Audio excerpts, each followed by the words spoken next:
Hey everyone, and welcome to another deep dive. This one is truly chilling. We're going to be looking into the case of Rodney Alcala, a name some of you might recognize. We've got excerpts from a longer text about Alcala's life, and oh yeah, let me tell you, it's a wild ride, this guy. He wasn't just a serial killer. He was a photographer, a charmer, even a game show contestant. Wow. Yeah, you heard that right. The dating game. The dating game. It's fascinating. You know, when you think about Alcala, he really embodies this idea of like a mask. You know, he was intelligent, he was artistic, charming on the surface, but underneath there was this truly dark and violent nature that was simmering. Okay, so let's unpack this a little bit. Alcala, born in Texas back in 1943. And then his father left and the family moved to Los Angeles. And even early on, there were signs like he was really bright, but he kind of kept to himself. And I feel like this combination of intelligence and social withdrawal, we see this in criminal profiles, but it's not like a guaranteed predictor, right? No, exactly. Plenty of folks are brilliant and introverted, and they don't become killers. But Alcala's military service, though, that adds another layer to this. So he enlisted in 1961, but was discharged just a few years later with a diagnosis of antisocial personality disorder. Now, that's a big one. For our listeners who maybe aren't familiar with that term, antisocial personality disorder basically means there's a real lack of empathy, a disregard for rules, that sort of thing. Yeah, that's the textbook definition for sure. But applying it to Alcala specifically, you know, it really suggests a deep inability to connect with other people emotionally, paired with this indifference to the consequences of his actions. That's a dangerous combination. Yeah, that's just the beginning. So after the military, Alcala goes to UCLA. He studies fine arts, and he becomes a skilled photographer. You know, it makes you wonder, was photography always part of his plan? Like, did he see it as a way to get close to people? It's definitely a question worth considering. Photography gave him a reason to interact with people you know, to gain their trust, to capture them, literally and figuratively. It's so creepy. And apparently his social life followed a similar pattern. It could be charming, but the relationships were very superficial, with these flashes of anger sort of bubbling up, almost like he was playing a part. Oh, he was a master manipulator, totally able to project this image of normalcy that kept people from seeing the darkness that was underneath. And it worked for a while, until 1968, when he commits his first known attack on an 8-year-old girl named Tali Shapiro. He lured her into his car, took her back to his apartment. It's just awful. Horrifying case, absolutely. And it's worth noting here the element of chance. You know, a witness actually saw Tali being taken and called the police. And they arrived just in time. Tali survived, but Alcala vanished. He fled to New York, took on the alias John Berger, and enrolled in NYU's film school, under Roman Polanski, no less. Wow. Talk about audacity. He's on the run from this serious crime, but he's just reinventing himself. Reinventing himself. And get this.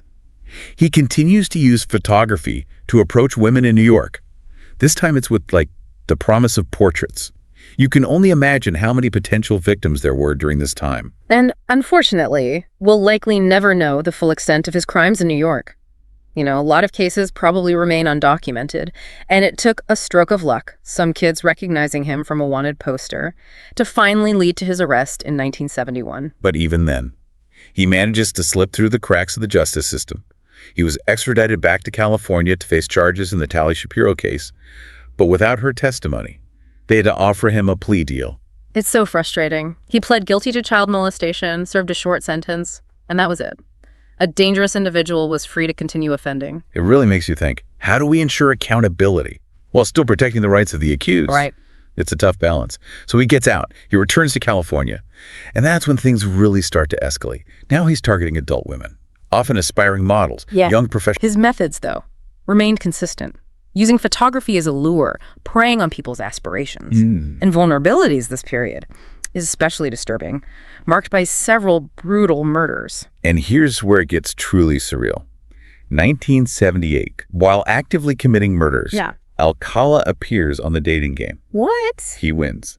But the bachelorette finds him creepy and refuses to go on the date. Imagine the psychological implications of that. This man is committing heinous acts while simultaneously presenting himself as this charming, eligible bachelor on national television. It's a stark reminder that appearances can be deceiving and that darkness can really lurk beneath the surface. Yeah, it's unbelievable. We're going to take a quick break, and when we come back, we'll delve deeper into the case and the events that finally brought Alcala to justice. So we left off with Alcala living this double life, right? Charming game show contestant by day, suspected murderer by night. But it seems like his luck was about to run out. Yeah. In 1979, a 12-year-old girl, Robin Samso, vanishes while riding her bike to ballet class. This case, I remember, it just gripped the nation. Yeah. Robin's disappearance was definitely a turning point. The investigation was intense. But thankfully, there were some breaks in the case that pointed directly to Alcala. Like, I remember reading that witnesses placed him talking to Robin on the beach that very day. And even his own parole officer recognized him from a composite sketch. It's like, talk about a web closing in. Absolutely. And the most damning piece of evidence came from a search of his apartment.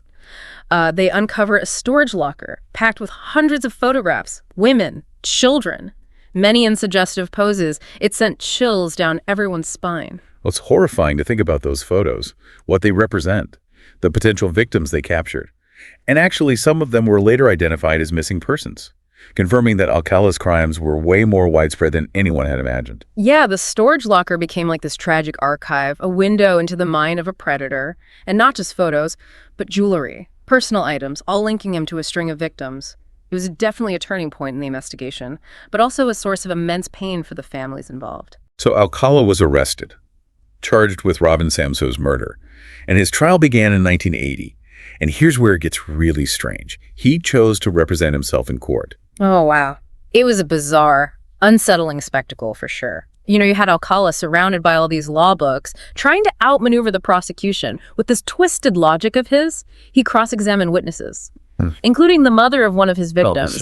It was like he was putting on a performance, almost relishing the attention. It's interesting you say that. Yeah. Because there is a theory in criminal psychology about this, that some serial killers see the legal process as another opportunity for control, for manipulation. Yeah. The courtroom becomes their stage. Precisely. Alcala even played a song, "Oh, Lady Be Good," by Artie Shaw, during his closing arguments. No way. Yeah, it was this surreal, chilling attempt to control the narrative. But the jury wasn't swayed by his act, were they? No, they saw through it. Alcala was convicted of Robin Samso's murder and sentenced to death. But that verdict was just the start of a long and drawn-out legal battle. Right, there were appeals, retrials. The death sentence was overturned twice due to technicalities and problems with jury selection. Can you imagine the agony for the families, this constant waiting for justice? It's heartbreaking, and throughout this whole ordeal, Alcala maintained his innocence, adding insult to injury for the families. This case highlights the emotional toll of the legal process, how it can feel like a never-ending roller coaster for those seeking closure. So it took years, but finally in 2010, Alcala was tried for 5 murders from the 1970s. This time, DNA evidence linked him definitively to the crimes. There was no escape. The evidence was overwhelming. He was convicted on all counts, receiving his 3rd death sentence. It was a long time coming, but a measure of justice had finally been served. But it's a bittersweet victory, though, isn't it? So many lives lost, families forever scarred, and even with convictions, there are still so many unanswered questions. Absolutely. There are likely many more victims out there who may never be identified. Those photos from his storage locker continue to haunt investigators to this day. And then there's the biggest question of all. Why? What drives a person to commit such horrific acts? It's the question that continues to baffle criminologists and psychologists alike. We can point to his antisocial personality disorder, his troubled childhood, his inability to form genuine connections, but ultimately, we may never truly understand the depths of his depravity. Yeah, and that's a sobering thought. It is. So what can we learn from all of this? From the case of Rodney Alcala, the man who hid in plain sight? I think it underscores the importance of vigilance, of trusting our instincts when something feels off. It's about being cautious without succumbing to paranoia. It's about knowing that evil can wear many faces, even charming ones. It also highlights the imperfections in our justice system. I mean, the fact that it took so long, so many appeals, for justice to be served.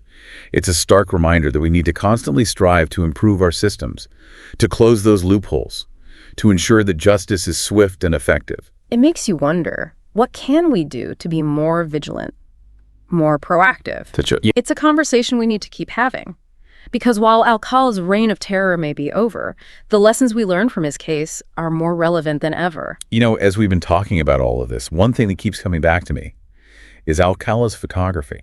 It's almost like it's a perfect symbol of the man himself. Okay. This duality, this facade. Yeah, it is a fascinating aspect of the case, isn't it? On the one hand, you have this creative outlet, a way to engage with the world.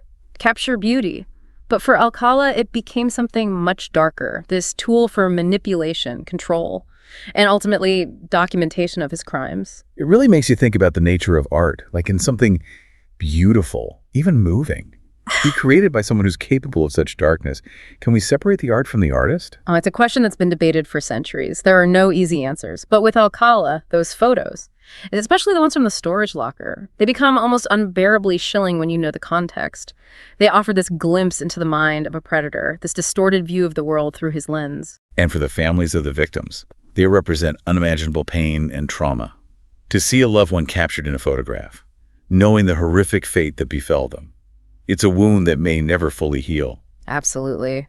And it speaks to the enduring impact of Alcala's crimes. Even though he's gone, the ripple effects continue to spread, not just for the victims and their families, but for entire communities.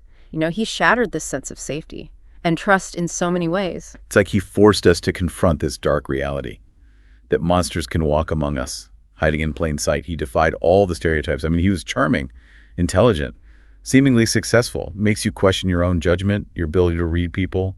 And that's perhaps the most unsettling lesson of all. There's no easy formula for identifying someone like Alcala.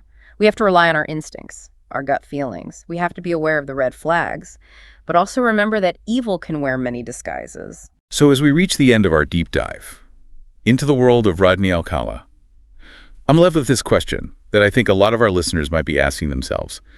Could someone like Alcala exist and operate undetected in today's world? It's a question that keeps me up at night, to be honest. With social media, dating apps, the ease with which people can create and manipulate online personas, it's a chilling thought. But the potential is definitely there. It is chilling. Yeah. But maybe by learning from cases like Alcala's, by understanding the patterns, the warning signs, the ways he slipped through the cracks, maybe we can be better prepared. I think you're right. Knowledge is power. By studying these cases, by remembering the victims, by having these difficult conversations, we can raise awareness and hopefully prevent such horrors from happening again. That's a powerful message to end on. Thanks for joining us on this intense journey into the dark heart of Rodney Alcala's world. And remember, awareness, empathy, and a healthy dose of skepticism. Those are our best defenses in a world where evil can lurk just beneath the surface. Until next time, stay curious, stay informed, and stay safe.